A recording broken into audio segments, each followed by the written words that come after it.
अस्सलाम वालेकुम दोस्तों। एलेक्जेंडर 20 साल की उम्र में बादशाह बना। 23 साल की उम्र में मकदोनिया से निकला। इसने सबसे पहले पूरा यूनान फतह किया।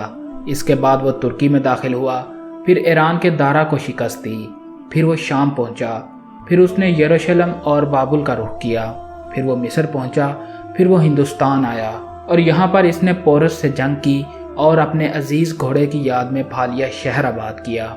मकरान से होता हुआ वापसी का सफ़र शुरू किया। रास्ते में टाइफाइड में मुब्तला हुआ और 323 कबल मसीह में 33 साल की उम्र में बख्ते नसर के महल में इंतकाल कर गया। दुनिया को आज तक बताया गया कि वो इंसानी तारीख का अजीम जर्नैल, फातेह और बादशाह था और तारीख ने इसके कारनामों की वजह से इसे एलेक्जेंडर द ग्रेट का नाम दिया और हमने इसे सिकंदर आज़म यानी बादशाहों का बादशाह बना दिया। लेकिन आज 21वीं सदी में पूरी दुनिया के मौरखीन के सामने मैं ये सवाल रखता हूँ कि क्या हज़रत उमर फ़ारूक रज़ी अल्लाह ताला अन्हो के होते हुए एलेक्जेंडर को सिकंदर आज़म कहलाने का हक़ हासिल है?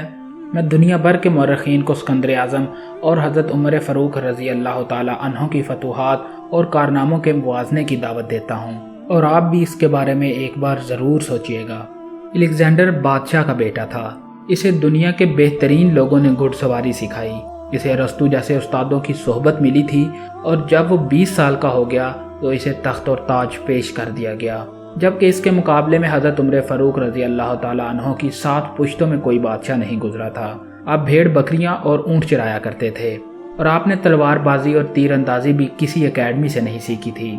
सिकंदर आज़म ने ऑर्गेनाइज्ड आर्मी के साथ 10 वर्षों में 17 लाख मुरब्बा मील का इलाका फतह किया, जबकि हज़रत उमर रज़ी अल्लाह ताला अन्हो ने 22 लाख मुरब्बा मील का इलाका फतह किया और इसमें रोम और ईरान की 2 सुपर पावर भी शामिल थीं। आज के सैटेलाइट, मिसाइल और आबदोज़ों के दौर में भी दुनिया के किसी हुक्मरान के पास इतनी बड़ी सल्तनत नहीं जो हज़रत उमर फ़ारूक रज़ी अल्लाह ताला अन्हो ने ना सिर्फ घोड़ों की पीठ पर फतह कराई थी बल्कि इसका निज़ाम भी बहुत उम्दा तरीके से चलाया था। एलेक्जेंडर ने फतूहात के दौरान अपने बेशुमार जर्नैल कत्ल कराए। बेशुमार जर्नैलों और जवानों ने इसका साथ छोड़ा। इसके खिलाफ बगावतें भी हुईं और हिंदुस्तान में इसकी फ़ौज ने आगे बढ़ने से इनकार भी कर दिया। लेकिन हज़रत उमर फ़ारूक रज़ी अल्लाह ताला अन्हो के किसी साथी को इनके हुक्म से इनकार करने की जुर्रत ना होती।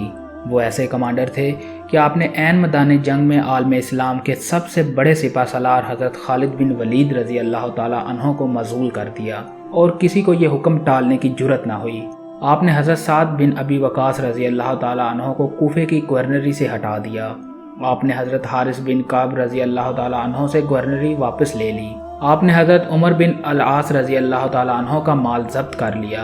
आपने हम्स के गवर्नर को वापस बुलाकर ऊँट चराने पर लगा दिया, लेकिन किसी को हुक्म अदूली की जुर्रत ना हुई।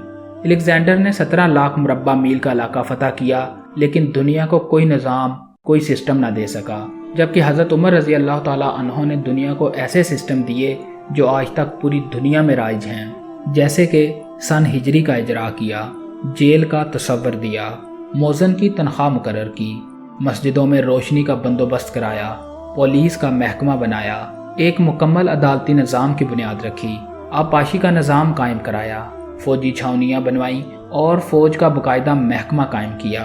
आपने दुनिया में पहली बार दूध पीते बच्चों, मजदूरों, बेवाओं और बेआसरों के वज़ाइफ मुकर्रर किए। आपने दुनिया में पहली बार हुक्मरानों और सरकारी ओहदेदारों के असासे डिक्लेयर करने का तसव्वुर दिया।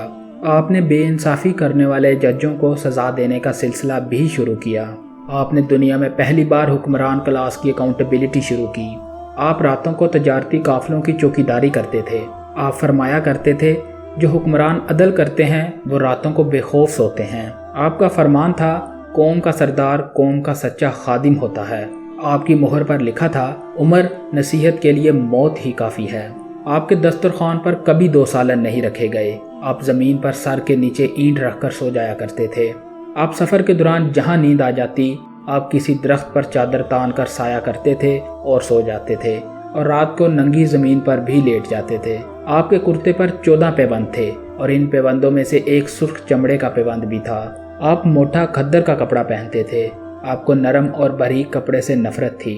आप किसी को जब सरकारी ओहदे पर फाइज करते थे तो उसके असासों का तखमीना लगवा कर अपने पास रख लेते اور اگر سرکاری عہدے کے دوران اس کے اثاثوں میں اضافہ ہو جاتا تو آپ اس کی اکاؤنٹیبلٹی کرتے تھے۔ اب جب کسی کو گورنر بناتے تو اسے نصیحت فرماتے تھے، باریک کپڑا نہ پہننا، چھنا ہوا آٹا نہ کھانا، دربان نہ رکھنا اور کسی فریادی پر دروازہ بند نہ کرنا۔ آپ فرماتے تھے، ظالم کو معاف کر دینا مظلوموں پر ظلم ہے۔ آپ کا یہ فکرہ آج انسانی حقوق کی چارٹر کی حیثیت رکھتا ہے۔ مائیں بچوں کو آزاد پیدا کرتی ہیں، تم نے انہیں کب سے غلام بنا لیا۔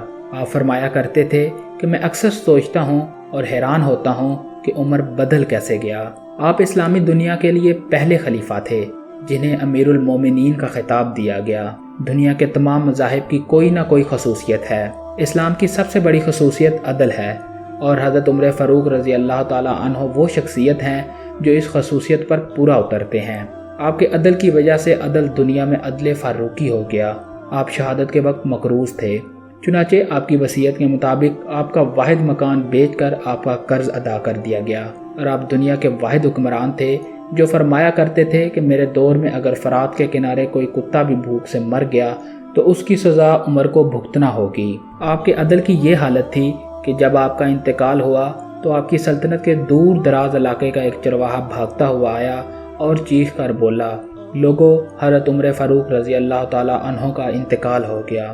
لوگوں نے حیرت سے پوچھا، تم تو مدینہ سے ہزاروں میل دور جنگل میں ہو، تمہیں ایسے سانحے کی اطلاع کس نے دی؟